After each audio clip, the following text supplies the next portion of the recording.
Dr. Phil. She claims she's dying. I do not believe that my daughter has cancer. But Mom says she's lying. Did you put up a GoFundMe page? For my children.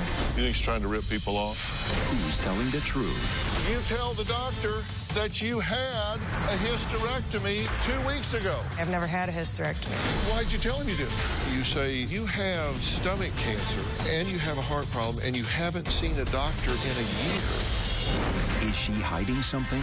You refused to give us any medical records at all. No, I didn't refuse. There was a biopsy done. They said no malignancy.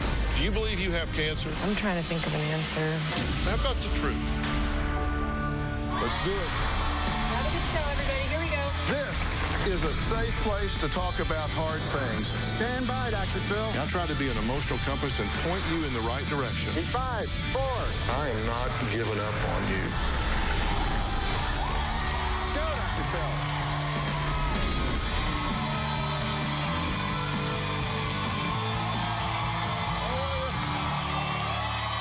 How you doing? Well, it is a parent's greatest fear, burying their child before their time, laying them to rest in a place like this. The inscription on this tombstone has yet to be engraved with the date of death, but Mary's daughter Lynn says it's only a matter of time before her deathly ill body lays beneath the cold, hard ground. I have stomach cancer and it causes me excruciating pain. One day I started vomiting, uncontrollable, nonstop vomiting. I went to the hospital and they admitted me for 7 days. They did a scope and biopsies. The moment that I heard the word cancer, my world just stopped. That was the worst day of my life. I feel like the cancer could be spreading. Now I'm dealing with a malignant tumor on my uterus. I haven't been to a doctor in over a year because I fear death. I feel like I'm dying every day. But Lynn's mother, Mary, says standing over her daughter's grave just like this, delivering a heartfelt eulogy, will not be happening anytime soon. Why? Well, take a look. My daughter is a manipulator and a pathological liar.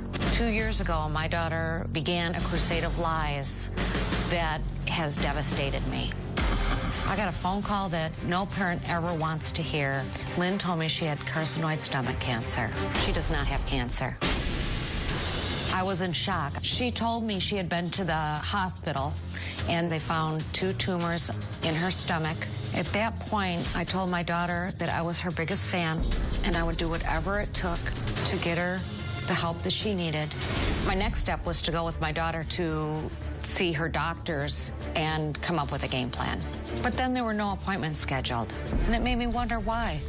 I was discussing the situation with my family, and we decided that I should probably get a power of attorney. The power of attorney would give me the ability to get all the answers I needed to help her. Lynn agreed to it.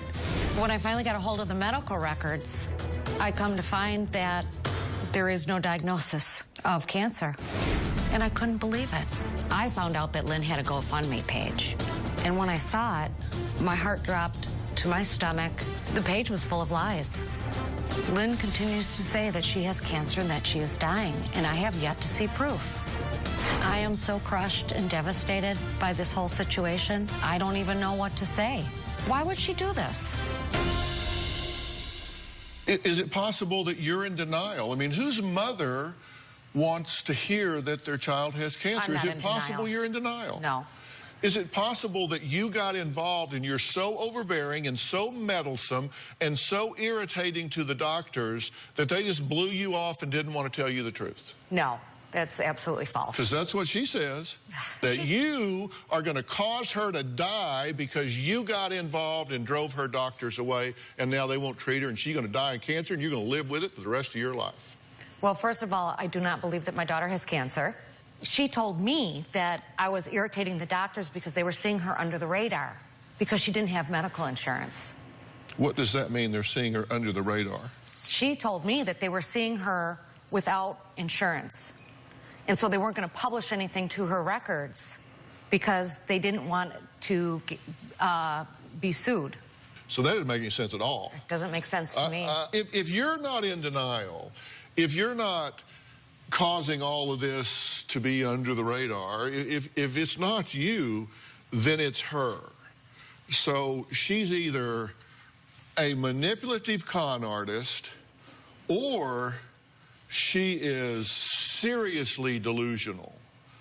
What's your vote? I would say she's seriously delusional. Do you think she believes she's ill? I believe that she honestly, truly believes that she's dying of cancer. You think she believes she's got cancer? Yeah. She also says she has serious heart disorder. She doesn't have serious heart disorder. Says she's got to have surgery. Look, Lynn is here. She says it sickens her even more that her mother doesn't believe she is gravely ill and could be dying from cancer. Take a look.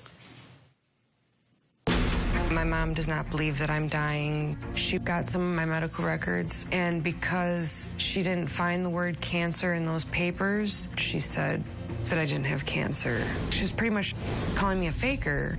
She wanted to talk to every single doctor and control my appointments. My mom's behavior was totally disruptive with the doctors. Doctors don't like trauma at all.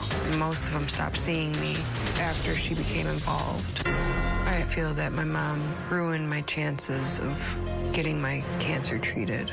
I could die, and if that were to happen, my mom would not be able to live with herself. Well, Lynn has not seen her mother in nearly a year, but she is here today. So, Lynn, please join us.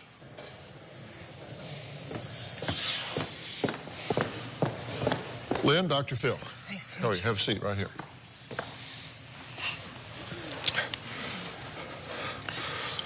Lynn, good to meet you. You haven't seen your mother in like a year. Yeah.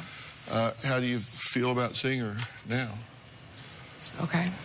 How do you feel about seeing your daughter? I miss her. But you're upset with her. I'm angry, mad, frustrated.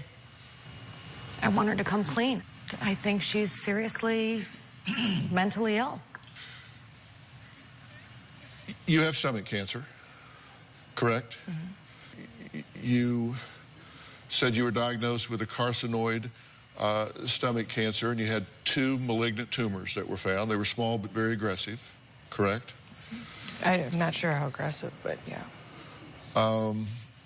And you say now you said you had fear at the time that it would spread, and now, in fact, there is a tumor on your uterus, and so that obviously is bad. Why does your mother not believe you? I don't know. My mom hasn't believed me for most of my life about many things. You also say you have a serious heart problem that requires surgery. Why have you not had the surgery? Well, I've had 2 procedures. I've had 2 ablations done. I need more surgery, maybe a pacemaker. You have a stomach cancer. It's now metastasized to other organs of your body, and you have a heart problem, and you haven't seen a doctor in a year. What the hell? I know. I'm terrified. I'm totally terrified. I'm like paralyzed with fear. You just heard Lynn say it's not only cancer that's slowly killing her, her heart is too. She insists only 20% of her heart is still working after years of trauma. Mom says this too is a flat-out lie and just another cry for sympathy. We'll talk about that after the break.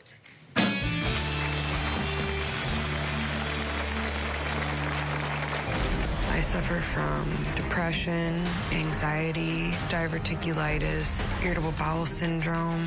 My daughter indicated that she had major heart problems and that she needed a pacemaker. Cancer is just one of many medical lies. Tomorrow on an all-new Dr. Phil, they say their daughter's boyfriend hooked her on heroin. She's OD'd 16 times. He's been a devil. I just want to throttle him. What can they do? Do you think he loves you? I do. Taking you into a dingy motel room and sharing drugs, that's not loving you. What can they say Do you get it? Do you want help? to get her back? I will help you only if you look her in the eye and say, this is done. Tomorrow. Then on Friday, from living large to living in his parents' garage. You're not working. I'm on unemployment. You sleep all day. He's working, and you're not? What is wrong with you people? That's Friday. I am fearful every night when I go to sleep that tomorrow I'm going to be rushed to the hospital and find out I don't have much longer. I never in a million years thought that I would be this young, facing so many things. From multiple trips to the emergency room, to excruciating pain, to barely being able to eat, even function, Lynn says this is her tragic reality because of multiple life-threatening ailments and illnesses, including cancer and heart disease. Now, Lynn's mother, Mary, doesn't buy any of this. She says, I don't believe a damn bit of it. She says her daughter purposely makes herself appear sick, and when that doesn't get attention, she makes up even more medical problems. Take a look. The cancer diagnosis that Lynn claims that she has is just one of many medical lies. My daughter indicated that she had major heart problems and that she needed a pacemaker. I know in order for me to get chemo, I might possibly need a pacemaker. Lynn does have atrial fibrillation, but it can be managed through medication. The biggest fear with my heart is having a stroke or dying or becoming physically paralyzed. When you look at Lynn, you would think that she was dying. She's gaunt. She's got dark circles under her eyes. She's always hunched forward. She is 100% the victim, 24/7. I suffer from depression, anxiety, diverticulitis, irritable bowel syndrome, severe migraines. Once I get a severe migraine, I'll start to vomit, and because of some of my other problems that I have, the vomiting won't stop. Then my heart starts to go, and then it's an ambulance ride. She thrives on the negative attention because if it's not one thing, it's another. If it's not the rheumatoid arthritis, it's the ulcer. If it's not the ulcer, it's her female parts. If it's not her female parts, it's her heart. I'm anemic and I have a potassium deficiency. I'm allergic to MSG. People have said that I'm anorexic. She's had cysts on her ovaries removed, and I believe that she had one of her ovaries removed. Lynn told me that she was being put on forced menopause and that she was going to have a hysterectomy. But then she had a fourth child. She told me it was a miracle. She was my miracle baby. If you don't have a uterus, you're not having a baby. Are you lying? No. I know. Or are you lying to yourself? No. Did you put up a GoFundMe page to raise money? For Christmas, for my children. For your children. I actually have a copy of the page. I'd like to take a look at that. Here's your page that you put up, and I blurred the faces of the children. You said, hello, my name is Lynn Marie. I'm a loving mother of 7 beautiful children. Now, Mom, you had a comment on that. She doesn't have 7 children. She has 4, 2 of which don't live with her. Do you have 7 children, or do you have 4 children? I gave birth to 4, but with my fiance, we have 7. How many live with you? 4. How many live with her? 2 is what I'm aware of. 2 of my own birth children, but 4 children total live with me. But you said 7. 2015 will be filled with surgeries and treatments for me and uncertainty for my children. You just said you hadn't been to the doctor in a year. I was expecting to have insurance in February, and I was going to be doing everything that I needed to be doing. All I want for Christmas is to give my children the most beautiful and magical holiday full of memories they can always keep should something happen to me, or memories we can share for years to come. Just one last normal holiday before our whole world's changed. As of right now, our situation is very dismal and grim due to hospital bills and so much time taken off dealing with figuring out what was going on with my health. She doesn't have to take time off work because she doesn't have a job. Is that true? No, I don't have a job, but I do have a fiance that works. And as of the first of the year, I will begin fighting to save my life. Was this honest? You said 7 children. I am a mother of 7 beautiful children. I am. I mother all of them in some way, some form or another, even if they're not in my home at that moment. How much money did you raise? $80, but it wasn't about the money at all. Well, it says up here that you were trying to raise $3,500. I just put a generic figure. $3,500 is pretty specific. Are you embarrassed of your daughter? I'm embarrassed right now with this situation. It's embarrassing She's to be in this often position. embarrassed of me, often.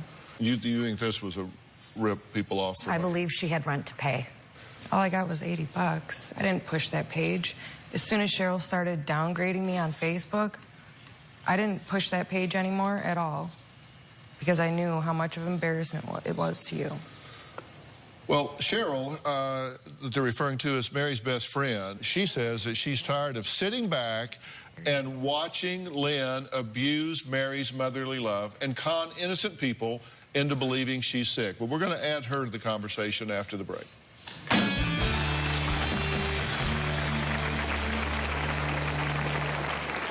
A few months ago, I opened up my Facebook and saw the GoFundMe page. I right away knew that she didn't have cancer. There was a comment section. I posted, "Lynn, you don't have cancer."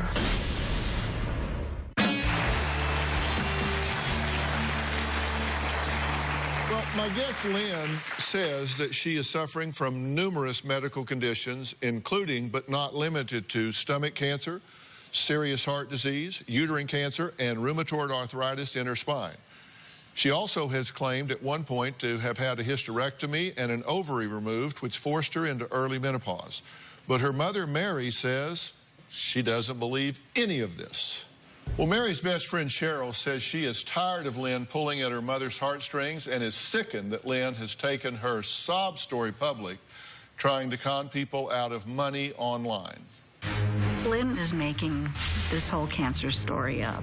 I've known Lynn for a long time. I really think she's playing the sympathy card. I think she enjoys that attention. A few months ago, I opened up my Facebook and saw the GoFundMe page. I right away knew that she didn't have cancer. There was a comment section. I posted, "Lynn, you don't have cancer." I was hoping I could stop anybody from donating money. I don't think she received any more than $80. It would almost be easier for me to think that she had a mental health issue than it would be to think that she was just conniving to take money from people. What do you think's going on here? I first want to say I love you. I thought I used to think so. But I do think... You say you used to think so? Yeah. But you question that now? Yeah. If I saw proof that she had cancer, I would apologize profusely. But I don't believe you have it. Well, you believed this for a long time. When she told you this, you shut your life down, shut your world down. What did you do? I committed the next 6 months to gathering information and trying to get her to go to follow through with the doctors. Did she respond when you told her? She did respond. She helped? She came to your aid? She made me sign power of attorney. A lot of these things that I'm hearing through this is so not true. I never said that I had a hysterectomy. I wish I could like have a timeline so I could go through, because her timeline is very wrong. I did put together a timeline, and because I wanted to know what was in the record. And we asked you for medical records, right? Mm-hmm. Numerous times we said, please give us your medical records. Oh, well, she didn't really say that I needed to get my medical records here. No. I'll bring the entire production team out here. We requested that you give us your medical records. And you produced not one piece of paper. No, I have a lot of things in my bag. I was supposed to give it to Elise. I still have, like, a lot of paperwork and stuff in my bag. We got them. We have them. Okay. But we wanted you to have the opportunity to give them to us. Oh, okay. Well, But you didn't give them. She does have your power of attorney, so she was able to procure the medical records. So we do have them, but you refused to give us any medical records at all. No, I didn't refuse. Did you give us any medical records? I did not. Did you produce one piece of paper? I did not. For example, here's what you told us. You said you were admitted on June 18th of 2012 and discharged on 6/25 of 2012. You said the admitting diagnosis was intractable vomiting, and on the discharge summary notes that there was significant evidence of obstruction. The ultrasound of the abdomen revealed a large mass, that the pathology of gastric biopsy revealed malignancy, and the discharge instruction was chemotherapy. That's what you told us. Okay. Well, you're knitting your brow as though you are confused. These are... No, I said those things, but I didn't say it in that way. I mean, I told the story, but I never said there was an obstruction. The most important thing is gastric biopsy revealed malignancy, correct? Yes. Okay. That's what you told us. We got the actual discharge summary. You weren't there for 7 days, you were there for 4 days. There was the diagnosis of intractable vomiting. The x-ray of the abdomen, there were no dilated loops, no evidence of obstruction. There were no evidence of focal hepatic lesions or gallstones. The pathology of the gastric biopsy, no malignancy seen. There was no, you don't have stomach cancer? I mean, I've been to the ER many times for the same reason, so... Yeah, we have them all. Okay. And listen, this is great news. Yeah. No, it is. Is that what you're telling me? This is great news. There was a biopsy done. They said no malignancy. She says her left ovary has been removed. I thought that one of my ovaries had been removed. Both ovaries confirmed by Doppler. I don't understand.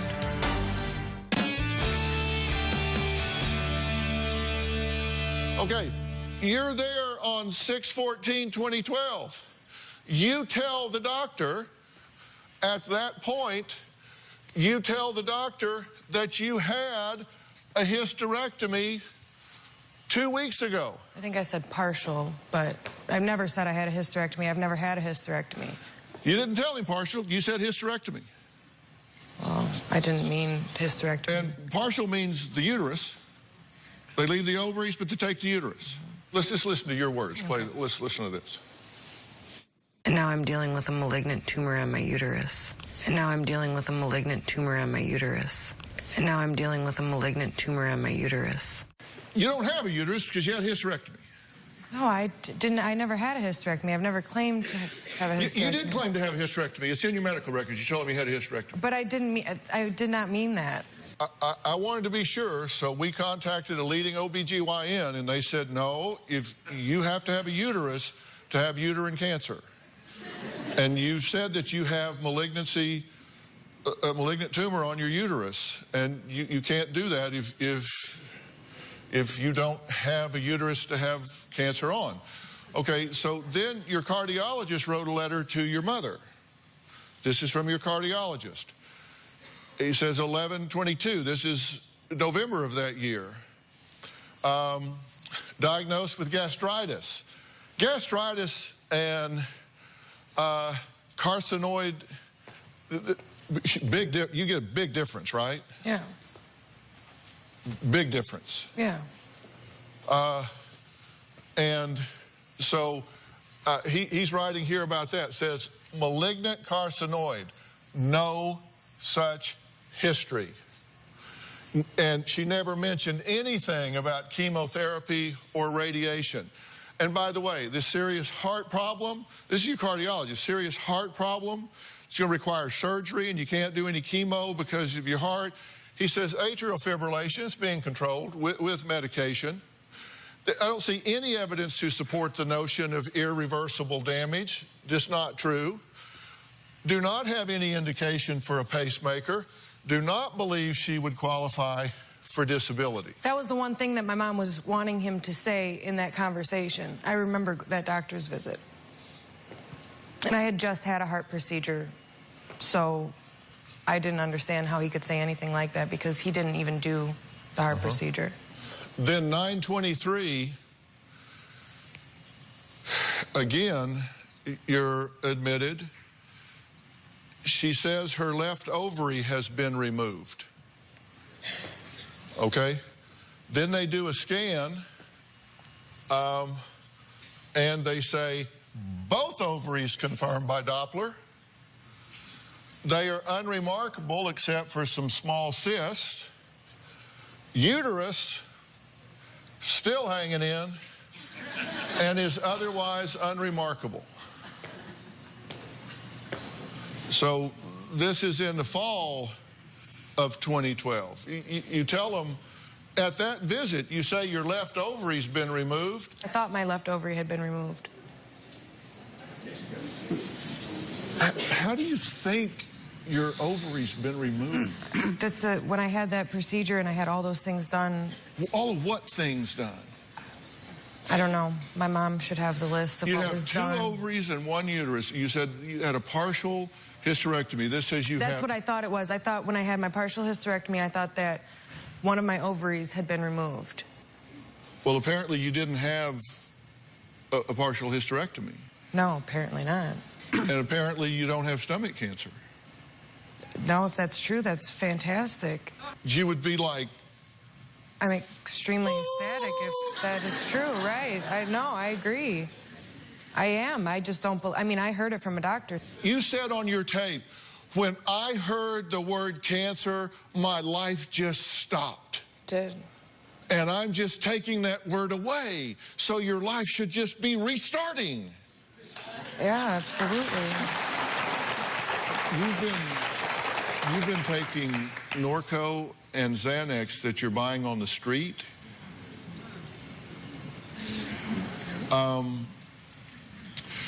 This is Dr. Charles Sophie right here. Dr. Sophie is a board-certified psychiatrist. He prescribes these medications. He's the director for the County of Los Angeles Department of Child and Family Services. And talk about the common side effects of Norco and Xanax. If you take those and they sit in your stomach. Yeah, I mean, as you know, they're highly addictive. You're out buying them on the street. Nobody's monitoring that. It's taking away emotional and physical pain for you. But all of those pills sit in your stomach, and as they're broken down to be absorbed into your bloodstream to go to your brain and give you the relief you're looking for, those chemicals are eating away like acid in your stomach lining, your bowels, your large intestine, and all of a sudden you're going to have now a reason to take more pain medicine. It's a bad cycle that you've created.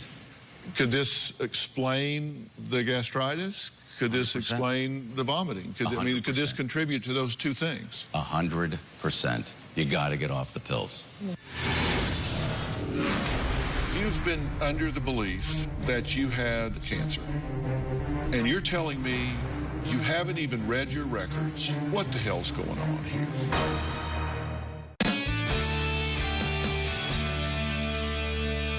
I want to get your reaction to what I've had to say so far. I'm in like a whirlwind right now. You said you came here with a suitcase full of records, right?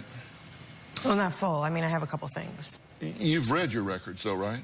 No, I've never read my records. I have a lot of records. I have records from many different hospitals. Okay. Look, let's talk. You've been under the belief that you had a metastasized cancer, a serious heart problem requiring surgery and possibly a pacemaker. And you're telling me you haven't even read your records and haven't been to a doctor in a year. Now, come on, what the hell's going on here? You either know that what you're saying is not true, and so you hide behind confusion, or you don't know it, and you can't even wrap your head around it. So what's going on? I don't know. I'm lost. No, you're not. You know that none of this makes sense, right? No, I do understand that it doesn't make sense. I do understand that. If you thought you had cancer and learned that you didn't, you would be like, you just won the lottery, right? Right, but I still don't even 100% believe you right now. Do you believe you have cancer? I don't know. I don't know. Come on. The biopsy said you didn't have cancer. No, your doctor said you don't have cancer. If you're you telling told me people you had a hysterectomy. My heart condition is worse than what you guys think it is. I know it for a fact. I live it. I live it every day. You haven't been to a doctor in a year. How do you know what your heart condition is? Because I feel it. I feel it inside of my body. So you've self-diagnosed? I suppose. Are you taking your medication for it? No. I try to get my medications for it, but I don't always have the money. Okay, so you're claiming conditions that everybody says you don't have. The ones you do have, you don't take treatment for. But yet you're out, you say, well, I can't get the medicine, but you're out buying drugs on the street. What? Come on. No, you're right. What's going on? I don't know is not an answer. Give me an answer. I'm trying to think of an answer. How about the truth? Just tell me the truth. Don't censor. Just tell me the truth. You told your kids that you have stomach cancer? Because if you've told those children that you're dying, I think it's fair.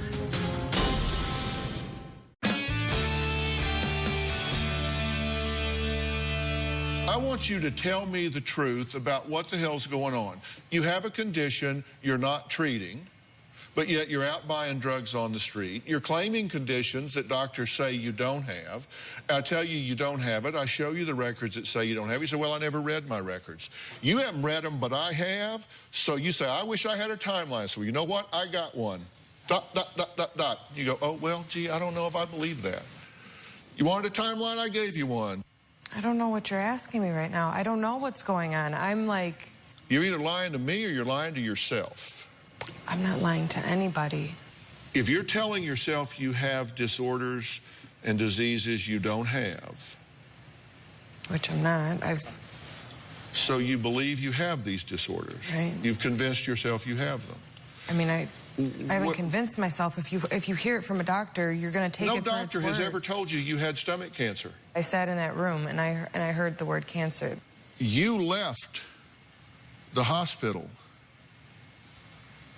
before the results came in.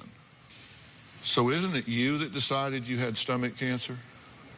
No. Why would he do a biopsy and tell you the results before they came back? What do you mean? I didn't get the results for 2 weeks after I got out of the hospital. It's coming up on 3 years. Reckon you'd have gotten a lot sicker in the last 3 years? Yeah, I've been trying to keep myself healthy, but yeah. Have you told your kids that you have stomach cancer? My kids know that I'm sick. That wasn't my question. No, my kids don't know that I have stomach cancer. Because if you've told those children that you're dying, that you have stomach cancer, no, I've never told them that I was dying. I've never told my children that I was dying. Never. Did they see your GoFund page where you say, after the first year, I start the fight for my life? Yeah, the older ones probably saw that. Do you think that's fair to those children? No, definitely not. I don't think particularly when you're sitting there with a record in your house that says no malignancy, AFib under control with medication if you would just take it, no disability. Well, I know that that's wrong. I mean, I feel it every day. Nobody can tell me any different. I know how my heart feels. Mm-hmm. But you're not taking the medication. I mean, I take the minimum of what I need in order to survive. I do take some. You just said you weren't taking the medication for your heart. I asked you, are you taking the medication? I don't take you said no. medication, but I take aspirin to keep my blood thin and things like that. Okay, so you take an aspirin. Yeah. So you have prescribed medication, you're not taking it, you just take aspirin. And you know your heart's not doing well. And you're not compliant with what's been prescribed. Is that fair to your children? No. We're going to take a break. We'll come back. We're going to talk about what I think's going on.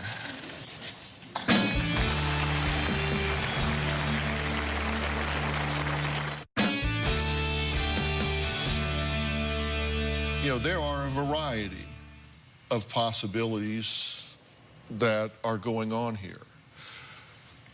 The good news is that there's nothing in your medical record that suggests that you have malignancies. There's nothing in your medical records that suggests you are requiring heart surgery. Now, there may be things under the radar or that you have secret meetings with doctors about that you talk about that they're not writing down because your insurance won't cover it or whatever. I don't believe that for a second. I've never met one bashful about charging. I always go through a differential diagnostic process. If I were treating you, you know, one thing we know is there's something known as somatic symptom disorder. It's characterized by distressing physical symptoms with abnormal thoughts, feelings, and behaviors in response to these symptoms. And they're unduly threatening and harmful. And people tend to think the worst about their health. So this is kind of the broad category. Then there's the consideration of illness, anxiety disorder. There is a preoccupation with having a serious, undiagnosed medical illness. And even though somatic symptoms are absent or only present in mild intensity. And so these are people that just worry themselves sick about being sick. Then there are factitious disorder. The worst of is Munchausen's.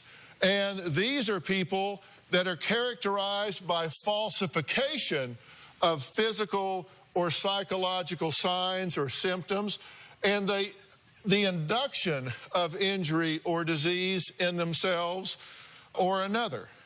And then there's malingering, the intentional reporting of fabricated symptoms that's motivated by the achievement of money, avoiding responsibilities, or obtaining drugs. These are people that fake it for secondary gain. There are people who can and will help you get this under control. And I want to make you an offer of figuring this out. And toward that end, a good friend of mine, a colleague that I respect greatly, that I've known for an extended period of time, Dr. Kaligi, is right here. Dr. Kaligi, raise your hands so we can see you here. The handsome Dr. Kaligi. He is the founder and executive director of Creative Care. And they're located in Malibu, California. And these guys are world-class and world-renowned. They provide drug, alcohol, mental health treatment for 25 years. People come from around the world to Creative Care. And I asked Dr. Kaligi to be here today because I've asked him if he would talk to you and agree to take you to Creative Care and get to the bottom of these things with you to try to get you turned around so you can get to full functioning and health and happiness. Would you like to do that? Yes. Because I would like to make that gift to you and to your family. Dr. Klee, can you help her? Absolutely. I think you can. A special thanks to Dr. Charles Sophie for assisting us today in the show. And I also want to take a personal moment to acknowledge all of those out there that have helped make my new book, The 2020 Diet, Turn Your Weight Loss Vision into Reality, #1 on the New York Times bestseller list.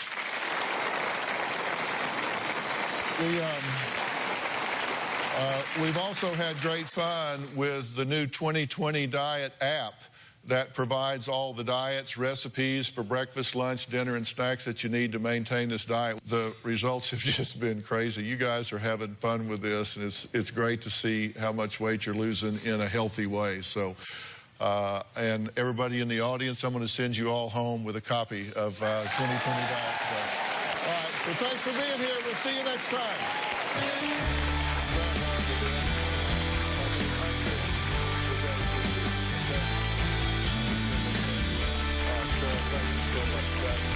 Thanks so much.